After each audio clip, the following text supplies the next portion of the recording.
8절 19절을 이렇게 보시겠습니다.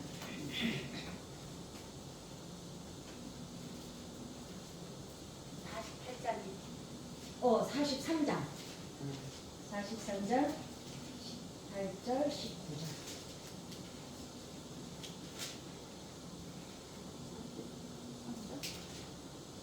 43장 18절 19절 시작. 너희는 이전 일을 기억하지 말며 옛날 일을 생각하지 말라. 보라, 내가 새 일을 행하리니 이제 나타낼 것이라. 너희가 그것을 알지 못하겠느냐. 반드시 내가 광야의 길을 사막에 강을 내리니. 아멘. 아멘. 오늘 제목이 작심삼일입니다. 사람들이 그래서 나는 뭘 해도 작심삼일이야. 근데 그게 좋은 말일까요? 나쁜 말일까요? 어떠세요? 안 좋은 말. 작심삼일 마음대로 안 돼. 근데 왜 안 좋을까? 마음대로 안 돼. 마음대로 안 되는 일이 더 많지. 마음대로 되는 일이 더 많은가? 그거를 좀 바꿔드리려고요. 안 하고 앉아 있는 것보다는 3일마다 작심을 하니 얼마나 새로워요? 그죠? 그러니까 관점을 조금만 바꾸면 나를 자체가 나갈 수가 있어요. 자, 우리가 똑같은 얘기라도 아유 나는 왜 그러는지 몰라 이러면은 이미 나한테 실망해서 절망이 오죠. 근데 어제 작심했는데 오늘 안 하고 있어. 안 했네? 내일 다시 해야 되겠네? 이러면은 벌써 내 마음의 기분이 달라지죠. 그러니까 이제는 나는 작심삼일을 또 못하는 인간이야. 거기에서 이제 벗어나시라고 이 말씀 드리는 거예요. 작심삼일은 신선해요. 우리가 맨날마다 이 세상에 하나님 외에는 영원한 게 있나요? 영원한 게 없어요. 영원한 게 있어도 안 돼요. 영원하면 지겨워서 어떻게 살아요, 그죠? 사람은 변하는 거야. 어떤 데로 와서 그러길래 저 말이 맞다. 왜냐하면 아유 진짜 누가 그래 결혼을 해서 제도를 좀 바꿔야지 어떻게 40년 옛날에는 20살 결혼했대요. 그래가지고 100살까지 살면 어떡하냐 그래. 아니 이제 웃자고 하는 얘기지만 너무 긴 매출을 좀 사람이 새로워야 우리가 왜 엔돌핀이 생기는 거 아니에요, 그죠? 작심삼일 괜찮습니다. 아셨죠? 네. 대신 3일마다 작심을 해야 돼. 그리고 또 내가 이렇게 말했다고 해서 아니 괜찮대 그러지 말고 못했네? 다시 하지 뭐. 다시 또 해. 근데 60번만 해보세요. 나중에는 됩니다. 그게 네. 그 설명까지 제가 오늘 못 해드려서 그런데 상담실에서 쓰는 기법이 있거든요. 근데 그게 틀림없이 돼요. 그러니까 안 되면 에이씨 못했네? 대부분 우리가 어제 작심하고 오늘은 해요. 그래도 양심이 있어서. 중요한 건 그 다음날 민기적거리다 하죠. 3일째 안 해. 그럼 그날 다시 작심하면 돼요. 아셨죠? 네. 그러니까 나쁜 거 아닙니다. 그러니까 작심을 안 하고 아예 안 하고 에이씨 나는 원래 안 돼 하고 앉아있는 것보다는 3일마다 작심을 하면 된다 이겁니다. 네. 너무 재밌지 않아요? 네. 저는요 뭐든지 생각하면 설교 준비하면서 되게 재밌어요. 그래 이걸 이렇게 얘기하면 훨씬 재밌는 걸 그렇게 믿음이 크다는 애가 좀 이러면 그러잖아도 인생 살고 지쳐서 오늘은 교회 가서 좀 하나님이 뭐 위로를 좀 받고 와야지. 아니 여자들이 친정집 갈 때 친정 엄마랑 아버지한테 지적거리러 가요? 쉬러 가요? 싫어. 좀 쉬러 와야 되는데 집구석만 가면 엄마가 그러잖아도 시어머니 시아버지랑 남편한테 시달리도 왔는데 새끼들하고 좀 친정 가서 한 이틀만 쉬고 와야죠. 갔더니 거긴 더해. 친정 오고 싶어요? 안 오고 싶어요? 이 교회 가면 안 됩니다. 교회 와서는 좀 자유함을 얻고 가야지. 아니 우리 아버지 앞에서 자유함 안 얻으면 어디 가서 자유함을 얻어요. 쉴 데가 없는데 숨 쉴 데가 없는데 우리가 그쵸? 그러니까 교회는 숨통이 돼야 될 줄 믿습니다. 말씀은 듣고 순종할 때 이제 기적이 일어난다고 그러잖아요. 근데 우리가 듣고 순종할 수 있는 말씀이 더 많아요? 못하는 게 더 많아요? 못하는 거 맞아요. 자식 키워보시니까 애들이 엄마 말을 듣는 게 더 많아요? 안 듣는 게 더 많아요? 걔 호적파서 내보내요? 호적파서 내보내도 그 새끼 내 새끼 아니에요? 호적파서 내보내도 걔는 내 자식이에요. 우리는 하나님 말씀을 다 순종할 수가 없어요. 그래도 우리는 하나님 자녀예요. 네. 아니 우리 인간도 내 자식 새끼 두고 오는데 하나님 우리 버리시겠어요? 근다고 또 있잖아요. 뺀질뺀질해서 쳐다보면서 애기를 밀어낸 애들이 있어요. 막 저질이 할 때 하지마 하지마 이러면 가서 이렇게 엄마 쳐다보면서 약 올리면서 저질하는 애들 있죠. 그런 애들 때려줘야 돼요. 근데 우리도 그런 게 아니면 하나님 연약함을 아세요. 그래서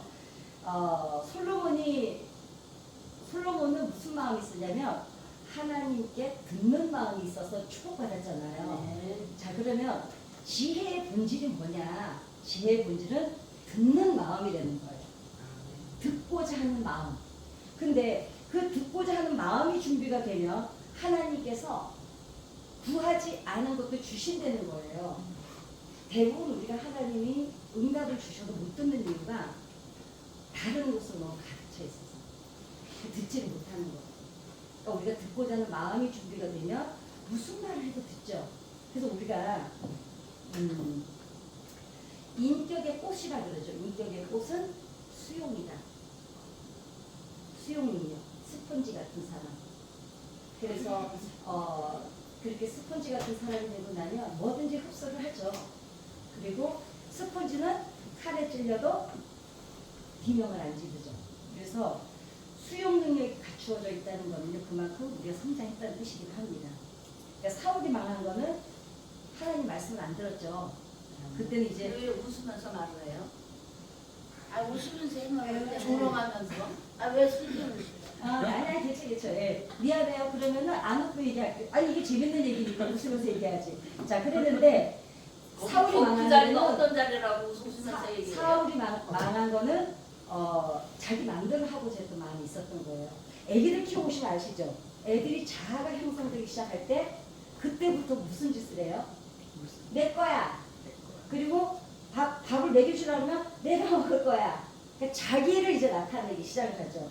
그래서 아이들은 자아가 생기기 시작하면 엄마가 해주는 걸 어떻게 생각을 하냐면 참견이라고 생각을 합니다.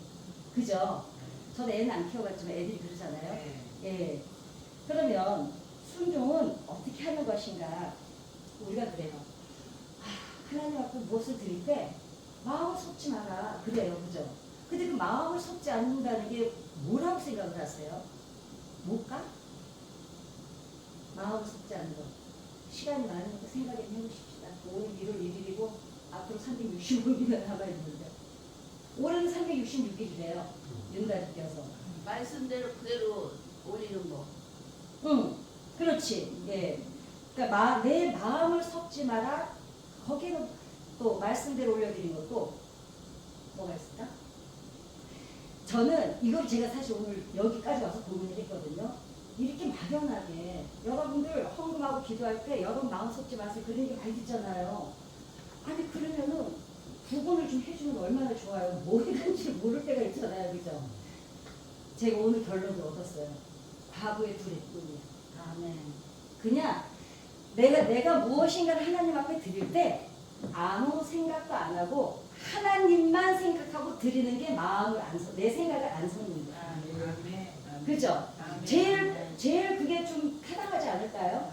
근데 우리가 너무 막연히 기도할 때 네 마음 섞지 마라, 헌금할 때 네 마음 섞지 마라, 봉사할 때 네 마음 섞지 마라 이러는데 그 마음이 어디까지가 우리가 커트라인인지 모르잖아요. 그게 뭐냐? 온전히 하나님하고 나만 생각하는 거. 봉사를 할 때도 옆은 안 보는 거야. 그냥 하나님과 나만 보고 드려지는 것이 그것이 내 생각을 쏟지 않는 거라고 좀 결론을 내렸어요. 제 결론이니까 뭐 여러분들이 아니면 또 여러분도 좋은 방법이 있으면 좀 알려주세요. 그래서 우리 마음속에 한 가지 소원밖에는 남기지 말고 다른 모든 소원을 내려놓으라 그래요. 그런데 중요한 거는 우리가 그렇게 한 가지 소원을 남겨놓고 다 내려놔야 하나님의 소원만 가지고 있어야 하나님이 우리를 위해서 일하신다는 거예요. 그런데 자 우리가 아멘을 했어요. 그게 돼요? 그죠? 이게 우리가 갈등하는 거예요. 그러니까 제가 그거를 좀 정리를 해드리고 싶어요. 왜냐하면 신앙생활을 하면서도 도무지 그래 하나님의 소원만 가지려고 우리가 지금 이 땅에서 다른 데 사는데 우리 소원도 있잖아요. 그죠? 우리 소원은 어떡하라고. 그러는데 중요한 거는 우리가 하나님의 뜻을 이루겠다는 소원을 딱 가지는 것, 그 목적이 뭐냐면 우리가 나무가 한 그루가 있으면 가지가 많이 있잖아요. 그죠? 이 목적을 얘기해요. 그러니까 내가 나가서 일도 하고 뭐도 다 하지만 내가 궁극적인 한 가지 이 땅에 온 목적을 잊어버리지 말라는 거죠. 그러면 또 어떤 부담을 갖냐면 아니 그 나는 하나님 나 지금까지 먹고 사는데 치우고 새끼 낳고 키우고 치우고 그래가지고 나는 주의 일도 그렇게 많이 한 게 없고 다 이러는데 그러면 나는 이거를 어떡하지? 내 소원은 뭘까? 근데 여러분 지금까지 여러분이 살아오신 게 하나님의 목적을 이루신 거예요. 우리는 하나님의 목적을 이루어 드리고 하나님의 소원을 이루어 드려야 된다 그러면 막 다른 사람들이 이루어놓은 막 업적, 기록, 역사 이런 거에 우리가 표준을 맞춰요. 근데 여러분 평민들은 그렇게 살 수가 없어요. 영웅이나 뭐 이런 초인이나 이런 분들이 사는 인생을 그런데 이 세상에 1%의 0.5%나 1%의 이 위대한 사람들을 90%의 평민이 어떻게 따라가 사냐고요. 그래서 돌아보면 이게 우리 목적이에요. 하나님께서 이 땅에 우리를 보내셔서 그럼 제가 항상 얘기해 드렸죠. 이사야서에 보니까 예레미야서에 보니까 형질이 생기기 전에 내가 너를 알았고 네가 복중에 있을 때 내가 너를 보았고 너를 내서 태에서 불러냈다. 그러니까 우리는 이 땅에 오기 전에 이미 하나님 곁에 있었던 사람들이에요. 거기에서 하나님의 사명을 받아서 이 땅에 왔는데 그럼 이 땅에 와가지고 그럼 그렇게 하나님이 보내셔서 왔는데 왜 예수를 늦게 믿어요? 하나님을 내 정체성을 찾아가는 과정이 여기까지 온 거예요. 그러니 이미 기본 목적은 하나님을 찾으셨으니 내가 어디서 왔고 나는 어떻게 살다가 어떻게 가야 되는 걸 이미 아셨잖아요. 그죠? 그러니까 이거 이미 기본 목적 하나님의 소원의 목적을 다 이루신 거예요. 그러니까 나는 뭐지? 이제 헷갈려요? 안 헷갈려요? 안 헷갈려서 된다고 자유함을 드리려고 그러는 거예요. 이게 우리 목적 아니 성경대로 얘기해 드리는 거예요. 그러니까 와서 그럼 나는 어떤 권사님이 제가 집회를 갔더니 나는 권사도 못하고 헌금도 많이 못하고 나이만 먹었다고 그래서 자식이 몇 명이냐 5명이 되는 거예요. 권사님은 그 사명 때문에 오신 거예요. 그렇죠? 한나도 사무엘 나고 온 거예요. 여러분들이 지금 자녀들 낳았죠? 그 자녀들을 또 하나님이 또 사용하실 거예요. 아멘. 사무엘을 제가 그때 설계드렸죠. 그럼 하나님이 한나가 그렇게 기도 안 하는데 왜 한나한테 사무엘을 굳이 주셨을까? 한나만이 사무엘을 낳을 수가 있었던 거예요. 그렇기 때문에 여러분들은 이미 여러분의 사명을 다 감당하셨어요. 이제 남은 생에는 그 나머지 소원을 찾아가는 거야. 이제 지금 기본 소원은 다 해결된 거예요. 아셨죠? 그래가지고 그거를 깨닫지 못하니까 내가 자꾸 정체성을 잃어버리고 자꾸 자존감이 낮아지고 신앙의 기가 죽고 아니에요. 어떤 분 제가 아까도 생각했어요. 매일 또 우리 새벽기도잖아요. 저는 새벽기도 못 오잖아요. 금요일날 단주도 맡았어요. 저는 새벽기도를 올려면 밤을 새야 돼요. 왜냐면 저는 아침형 인간이 아니에요. 그러니까 어떤 사람들이 예전에 저쪽 선교했으니까 누가 그래 그 권사님 되고 새벽기도 나오지 한 번도 못 봤대. 그래서 또 그랬어요.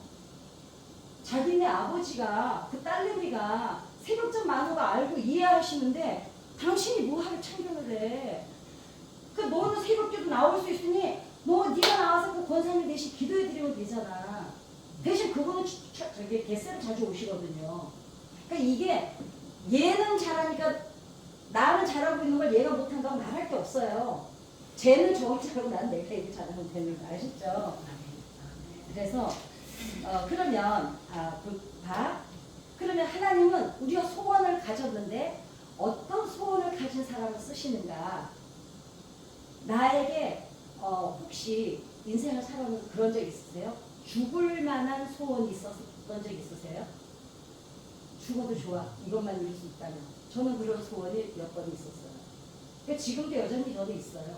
그러니까 이렇게 그러면 나는 그런 소원이 없었던 것 같은데 그러면 이렇게 그 기준을 알려드릴게요. 나한테 지금 100억이 생겼어. 그러면 내가 지금 하던 일을 안 할 거야. 그러면 이거는 사명이 아니에요. 이건 내가 좋아하는 일이 아니야. 그런데 저 같은 경우에는 지금 100억이 생겨도 저는 설교할 거고 노래할 거고 상담할 거예요. 그 돈하고 상관없어요. 나는 이 일이 너무 좋아서 하는 일입니다. 이게 우리가 사명이라는 거죠. 이제 그 기지 쓰셨죠? 네. 그러니까 그리고 그러니까 예를 들면 어떤 때는 하나님께서 우리에게 소원을 주실 때 이렇게 생각하시면 돼요. 내가 지금 예배 드릴 때 왜 이러죠? 성령께서 주셨던 생각에 마음을 쏟지 마라. 그럴 얘기 우리 많이 듣잖아요. 여러분 하나님은 우리에게 예를 들면 소원을 주실 때 우리에게 무리한 걸 요구를 안 하세요. 뭐냐면 지금 당장 가장 쉬운 것부터 할 수 있는 것까지만 우리에게 소원을 주세요. 아멘. 그런데 그 이상의 부담이 확 오는 거는 내 생각이 들어가. 아셨죠? 그런데 한 가지 예외는 있어요. 제가 이제 손녀딸이 있잖아요. 우리 오빠네 딸이. 그 애가 5살 때가 우리 집에 왔는데 걔가 그 과자를 이렇게 먹는 거예요. 그래서 제가 돈을 이 애를 주려고 이제 얘 필요한 거 이제 태어나서 처음 왔기 때문에 주려고 이제 봉투에다가 엄마에게 줄 돈을 이제 봉투에 넣고 들고는 다은아 할머니한테 그 과자 주면 할머니가 할머니 과자 좀 놔줘. 그랬더니 얘가 이걸 들고 눈물이 불쌍해지는 거예요. 그 한 개를 꺼내서 주는데 아니 그거 다 줘 이랬어요. 그랬더니 얘가 눈물이 불쌍해지더니 눈물이 뚝뚝 흐르더니 할머니가 다니다가 봉지째 주는 거예요. 그리고는 막 우는 거야 이제. 그러니까 할머니가 달래니까 어른이 달래니까 안 줄 수는 없고 부다니까 이제 죽어서 우는 거예요. 봐요. 제가 50만 원 줬거든요. 그 과자요. 300 얼마인가 400 얼마일 거예요. 하나님도 이렇게 약간 우리들을 이쁘고 귀여워서 할머니한테 어떻게 하나 이래서 과자를 한번 다 줘볼래? 이럴 때가 있어요. 근데 그럴 때는요. 제가 정말 체험을 했잖아요. 제가 시간 때문에 이해는 안 해드리려고 해야 되겠다. 그래도 제가 전적 성정을 건축할 때 사실 그때 제가 병원에 입원에 딱 나왔었어요. 죽는다고 했는데 목사님이 오셔서 기도해 주셔가지고 살아났어요. 제가 죽는다고 약 먹어가지고 저희 그 남편 때문에 그런 일이 있었습니다. 오래되죠. 한 20년 전 얘기예요. 지금 2002년도니까 벌써 20년 넘었네요. 그죠? 어느새 이렇게 됐네요. 그랬는데 그런데도 환경은 나와 보니까 안 변했잖아요. 그리고 그렇게 못 살겠다고 해서 죽음까지 선택했는데 살아서 나와 보니까 환경은 그대로인 거예요. 그러니까 나는 앞으로 한 발 내디딜 땅이 없는 거예요. 너무 절망이야. 그런데 그때 밑에 우리 그 가건물 예배를 드리는데 그날이 무슨 날이냐면은 성전 건축원금 작정하는 날이에요. 그러는데 사실은 저는 그날 오후에 마지막으로 그날이 2월달 마지막 주일이었어요. 그날 교회를 왜 가냐면 하나님한테 마지막에 인사하고 난 도저히 살 수가 없다. 그래가지고 마지막에 인사를 하러 갔는데 저는 항상 앞자리에 앉잖아요. 근데 우리 앞자리에 갔더니 먼 그 헌금 넣는 봉투 자리가 세게 또 생겼어요. 봤더니 성전 건축원금 1,000번째 작정 헌금 함이 또 생긴 거예요. 우리 왜 감사헌금부터 10을 쭉 앞에 있었잖아요. 그걸 딱 보는데요. 제가 그때부터 막 눈물이 났는데 하나님 감사합니다. 이러기 시작했어요. 죽으러 오후에 갈 거 다 잊어버리고. 내가 그때 건축원금을 딱 3천만 원을 드리고 싶은데 그때 막 엉망이었잖아요. 그러는데 아니 하나님이 세상에 나를 너무너무 사랑하시는 거야. 나는 한꺼번에 드릴 생각만 했지 이거를 나눠서 드린다는 건 생각 안 한 거예요. 그때 내가 뭘로 받아들였냐면 하나님이 내 마음을 아시고 어떻게 1,000번째 그래서 내가 어디 가서 식당 가서 설거지를 하면 하루에 3만 원 못 벌까. 그래서 그날 작정을 하고 나오는데요. 오후에 죽으러 가려고 좀 마지막에 인사하러 갔는데 그걸 잊어버린 거예요. 그리고는 하나님이 세상에 내 형편 아시고 이런 응답을 주셨다고 막 기쁨으로 예배를 드리고 문을 딱 나섰는데 처음으로 제가 태어나서 햇빛이 찬란한 걸 처음 봤어요. 저는 그전에는 항상 햇빛이 나는 날 기억을 나지 않았어요. 우울증 환자들이 그래요. 밝은 날 기억이 안 나요. 우리 어디 놀러 갔다 왔잖아 이러면 그때 항상 잿빛, 항상 비가 올 것 같은 날씨만 기억이 나지. 그 희한하잖아요. 똑같이 햇빛 찬란한 날 같이 놀았는데 나만 그날 햇빛이 난 걸 보지를 못해요. 그러니까 마음에 갇혀서 환경에 눈을 못 보는 거예요. 그러니까 너무 불쌍하죠. 그리고 지금까지 깨끗한 거. 그때 제가 쉬를 받았어요. 그 물질을요, 제 작정을 제가 했잖아요. 3만 원이가 제가 드리고는요, 나머지는 다 공급이 돼서 기가 막힌 일이 일어나서 그냥 깨끗하게 드렸어요. 이게 지금 그 경우야. 사타 과자 할머니셔. 그랬더니 뚝뚝 울면서 주는 거예요. 근데 그건 하나님이 책임져 주시죠. 그러니까 대신 그 구분을 잘해야 돼. 이게 혹여라도 내가 나도 했잖아 이렇게 작정을 하는 건가, 아니면 정말 안 돼, 이게 어렵지만 정말 마음에 소원이 왜 정말 올 때 있잖아요. 이게 도대체 말도 안 되는 소원이 올 때가 있어요. 그럴 때는 하나님이 한 번 더 기도해보고 테스트 하실 때가 있어요. 그럴 때는 하나님이 본인이 하세요. 무슨 애 과자 한 봉지 내가 뺏어 먹어가지고 무슨 영광을 보겠다고 안 그러겠어요? 그리고 이런 표현이 있어요. 뱁새가 황새 따라가다가 뭐 넓적다리가 찢어진다 이런 얘기 있잖아요. 여러분 그 말 이제는 깨버리세요.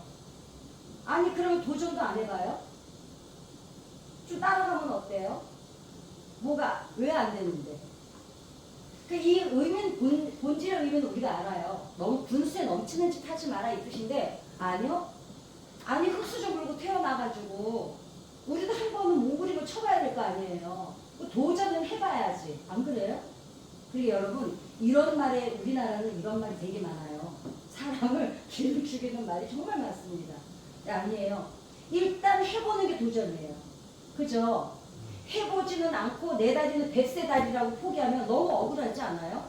아니 그러잖아도 혹시 태어났는데 아이 봤더니 내 다리는 뱁새 다리네. 나 황새 못 따라가. 아니 황새가 하는 거 왜 나는 못해? 황새가 3걸음에 가면 난 10걸음에 가면 되지. 그런 정신 좀 가지면 좋지 않아요? 그죠? 뭔가 살 것 같잖아. 근데 아유 난 안 돼. 난 나이가 벌써 70이고 80인데 내가 이 나이, 제가 얘기했죠. 80살인데 아직도 40년 앞으로 주구장창 살아야 된다고요. 죽고 싶어도 못 죽어요. 의사가 자꾸 살려내는 시대예요.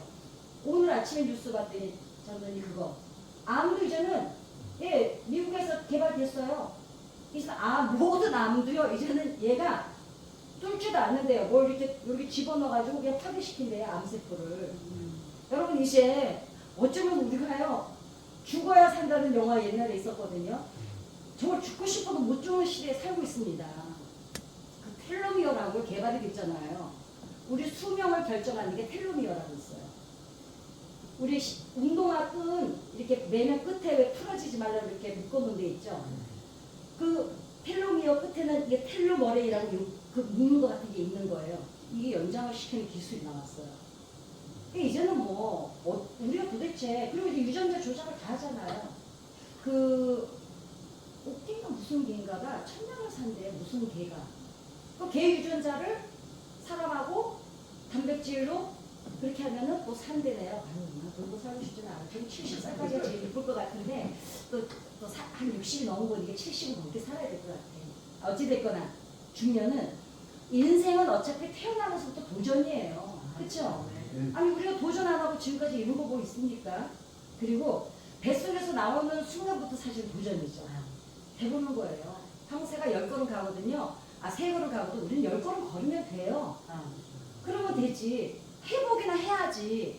지금 70살이면 앞으로 50년 더 살아야 되고 80년, 40년 더 살아야 되는데 그것도 몰라요. 저 이제 암도 고쳐주는데 우리가 120살 이상 살지 못한다는 보장이 어디 있어요.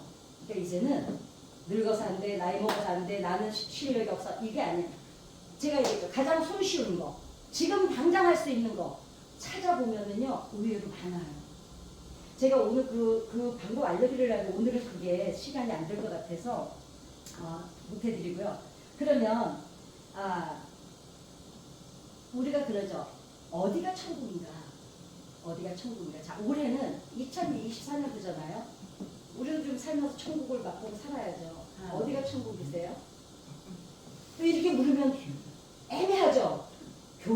교회라고 해야지 믿음 있는 것 같고, 집이라고 하면 이기적인 것 같고, 저 집구석밖에 모른다고. 아니에요. 제가 언젠가 여기 그 상대원동을 성남에서 지났는데, 교회 표어를 뭐라고 써놨냐면, 가정 같은 교회, 교회 같은 가정이라고 써놨는데, 제가 깜짝 놀랐어요. 그분들은 이제 알아요. 그 정도로 이제 편안하자. 뜻은 알아요. 근데 여러분, 가정 같은 교회가 되면 큰일 납니다. 가정에서 우리 벨트 다 하고 살잖아요. 그죠? 교회는 교회 다 와야 되고요. 가정은 가정 다 와야 돼요. 그리고 또 교회에서 천국을 체험하고 가정에 가서 천국을 누리는 거지. 교회가 천국이 되면 안 돼요. 애매하세요, 이 얘기가? 교회는 천국을 배워가는 곳이에요. 천국이 어떤 곳이라는 거예요.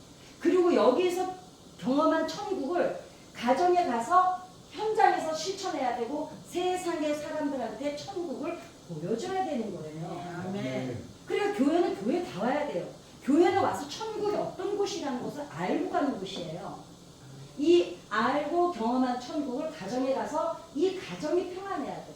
가정이 평안하지 않으면요, 남자들도 나가서 일 못하고요, 여자들도 나가서 안 되고, 벌써 엄마 아빠가 이게 평안하지 않으면 아이들도 안 편안해요. 그렇기 때문에 우리는 교회에 와서 천국을 아는 거예요. 체험하는 거예요. 이걸 가지고 가정에 가서 여러분들이 천국의 주체가 되시기 바랍니다. 아멘. 그리고 그 천국을 사람들에게 나눠주는 거예요. 아멘. 그게 올해에 우리가 한번 해보는 거예요.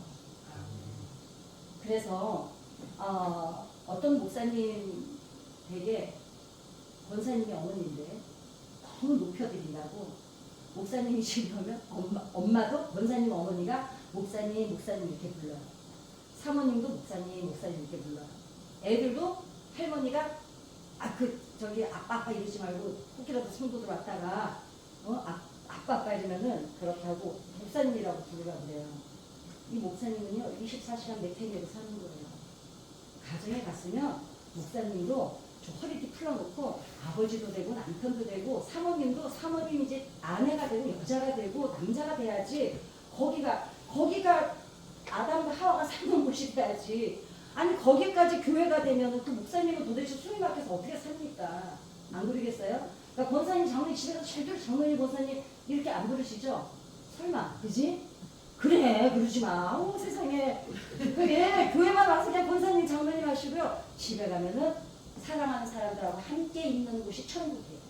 아멘. 어찌됐든 여러분 그런 천국을 마음껏 누리시길 바랍니다. 자 오늘 그 결론을 내린다면 작심삼일을 합시다. 나는 의지가 없어서 안 돼. 괜찮아요. 3일마다 하면 돼요. 까지는 먹고 3일마다 한 번 하는 건 못하겠어요. 그쵸? 그거 한번 해보는 거야. 안 되면 저한테 얘기하세요. 제가 상담해드려서 할 수 있게 해드릴게요. 내 안에 가득 차 있는 나를 비워내고 듣는 마음을 회복하자. 아멘. 그러면 듣는 마음의 꽃은 뭐라고요? 인격의 꽃은 수용능력. 그 다음에 마음에 가장 쉽고 곧바로 시작할 수 있는 소원을 풀자. 21분이게 이해드리세요. 그 다음에 뱁새가 좀 돼보자. 뱁새도 돼보는 거예요. 뭐 황새에만 사람이 꼭 있어요. 그러자마자 억울한 세상인데 아니 0.1% 사는 사람 또 텔레비에 드라마에도 사람들 나오는 거 보세요. 아니 상상도 못하게 살잖아요. 근데 그나마도 지금은 괜찮아요. 우리 어렸을 때는 텔레비 있는 집이 한 집밖에 없어요. 그죠? 그러니까 너나 나나 똑같으니까 질투할 때도 없어. 생각할 때도 없고요. 근데 지금은 왜 더 불행해졌나 봤더니 왜 힘드나 봤더니 이게 삼성 이재용에 있는 냉장고가 우리 집에도 있잖아요. 그죠? 설마 삼성 이재용이나 지네 냉장고 안 쓰고 뭐 우리한테만 팔고 딴 거 쓰겠어요. 그죠? 그냥 볼 때는 다 비슷한데 내적으로 돌아가 보면 빈곤 격차가 너무 나니까 사람들이 비교의식 때문에 불행해지는 거거든요. 그러나 우리는 뭐 그래도 뱃새가 한번 돼보는 거예요. 열 발자국 가보지 뭐 까짓 거. 그러면 할 수 있는 방법을 제가 알려드릴게요. 이게 자기 효능감을 알게 되는 건데 자존감을 느끼는 건데요. 예를 들면 사람들이 성공을 하는 경험이 많아요? 성공하는 경험이 많으세요? 없죠? 별로 없어요. 내가 뭘 작정을 해도 하다 많은 일이 더 많아. 그런데 제가 성공하는 길을 알려드릴게요. 예를 들면 나 올해는 혹시 다이어트 하겠다고 작심하신 분도 없으시죠? 다 날씬하셔서. 근데 대부분 1월 1일 날 담배 끊어야지, 다이어트 해야지, 뭐 많아. 1월 1일 날 얼마나 계획 세우는지 몰라요. 그거를 이룰 수 있는 방법이 있어요. 이건 이 심리학에서 뇌검사를 해가지고 나타난 건데, 예를 들면, 나 이제 올해부터 밥도 조금 먹고, 헬스 다닐 거야. 그렇게 결심을 해요. 막 적어 놓잖아요. 근데 그걸 바꿔서 적어야 돼. 헬스를 가기 전에 나는 내일 아침에 일어나면 팔굽혀펴기를 딱 한 번만 할 거야. 그러면 그 한 번은요, 할 수 있을까요? 없을까요? 한 번은 해요. 그런데 그걸 미리 적어야 돼. 그냥 내일 일어나서 하지 뭐 이러면은 내일 안 해도 되고 해도 그만이야. 근데 내가 해야지 하고 적어 놓잖아요. 적어 놓고 저녁 때 내가 오늘 결심했던 걸 했나를 체크를 해보는 거예요. 그러면 그 사소한 거 내가 지금 헬스 간 것도 아니고 1kg 뺀 것도 아닌데 그 팔굽혀펴기 일어나서 한 번 했을 뿐인데 어찌됐건 오늘 적어놨던 걸 내일 했죠. 내 마음에 어떤 경험이 생기냐면 성공 경험이 인식이 되는 거예요. 내가 했네. 대부분 사람들은 너무 계획을 크게 써놔가지고 이게 작심삼일이 되는 거거든요. 그러면은 내가 한 달도 필요 없어. 일주일만 길게 잡으면 또 안 돼요. 작심삼일. 난 앞으로 3일 동안 아침마다 일어나면 팔굽혀펴기를 한 번 해야지. 그리고 한 번 하면은 저녁에 체크를 막 칭찬해 주는 거. 내가 해냈네. 웃기죠. 근데 그게요. 뇌에는 얼마나 많은 영향을 끼치는지 몰라요. 얘가 뭐라고 인식하냐면 결심하면 해야 된다라고 결심하기 시작합니다. 그 다음에 밥을 딱 한 숟갈만 남겨야지. 근데 정말 밥 한 숟갈 남기는 거 쉬운 줄 아세요? 더 먹고 싶은 거를 참고 밥 한 숟갈 남기는 거. 저는요, 제가 왜 다이어트가 안 되냐면, 저는 아플 때도 단 한 번도 입맛이 없어 본 적이 없어요. 물도 아침에 나서 물을 마시잖아요. 물도 달아요. 식탐이 되게 강해요. 좋아하는 게 있으면 난 배가 터져 죽을 때까지 먹어야 돼요. 안 그러면 먹었다는 생각이 안 들어요. 그러니까 누가 밥 조금 주는 걸 제일 싫어해요. 그러는데 제가 밥 한 숟갈을 남긴다는 건 너무 어려운 일이거든요. 우리 교구장일 김영신 전사님이 저한테 오죽하면 그랬어요. 연양내에 우리 태전도에서 드리잖아요. 누가 이렇게 흰밥을 남겨놓잖아요. 제가 흰밥을 얼마나 좋아하냐면 남이 남겨도 다 갖다 먹잖아요. 아까워가지고. 근데 저 지금 1년에 5공기도 안 먹어요. 흰밥을. 한 숟갈을 남기는 거를 정말 힘들게 했는데 1년 동안 해야지 이러면 못해요. 3일만 한 숟갈 남기는 거 해봐야지. 했더니 되는 거예요. 그러면서 내 마음에 되네? 이게 3개월에서 6개월만 하려면요. 어느 사이인가 다른 것을 엄청나게 할 수 있어요. 정말 여러분 한번 시험해 보세요. 제가 지금 1년에 밥 5공기도 안 먹는다니까요. 그래도 다이어트 성공했잖아요. 그러니까 팔굽혀펴기 10번 해야지. 그러면 5번 하고 끝나요. 한 번만 해야지. 그러니까 당장 손쉽게 바로 할 수 있는 거를 대신 적어야 돼. 적어서 내가 내일 그리고 많이 하면 안 돼요. 서너 가지만. 다이어트에 관한 거면 한 숟갈 내기기, 팔굽혀펴기 한 번 하기, 그리고 쓰레기는 내가 버리러 가기. 근데 이걸 안 적고 그냥 쓰레기 버리고 그래서 쓰레기 버릴 때 걸어갔다 왔잖아. 이게 아니야. 내가 쓰레기 버리러 갔는데 나 지금 걷고 있다. 이거를 각인시키는 거예요. 그렇게 해가지고 다음날은 꼭 칭찬해줘요. 해냈네. 이거를 3개월만 하고 나면요. 어떤 걸 결심해도요. 할 수 있는 능력이 뇌가 해내고 있어요. 결론입니다. 올해는 아무튼 작심삼일. 또 뭐죠? 뱁새가 돼보는 거야. 그죠? 그리고 가장 할 수 있는 거, 쉬운 거, 당장 실천할 수 있는 거 한번 해보는 거예요. 그래서 이 한 해도 여러분 이 뭐 2024년, 2024년 큰 의미 없어요. 그냥 하룻밤 자고 나더니 한 해가 새로 온 건데 이거는 세상이 정해놓은 달력이고 하나님 편에서 볼 때는 우리 인생을 그냥 똑같이 그냥 이 땅에 보내신 날짜로 보고 계십니다. 아무튼 그래도 우리는 올해 좀 더 건강하고 교회에 와서 천국을 경험하고 집에 가서 밖에 나가서 그 천국을 나눠주는 여러분이 되시기를 기도하겠습니다. 네. 아멘. 함께 기도하고 조기도문 하고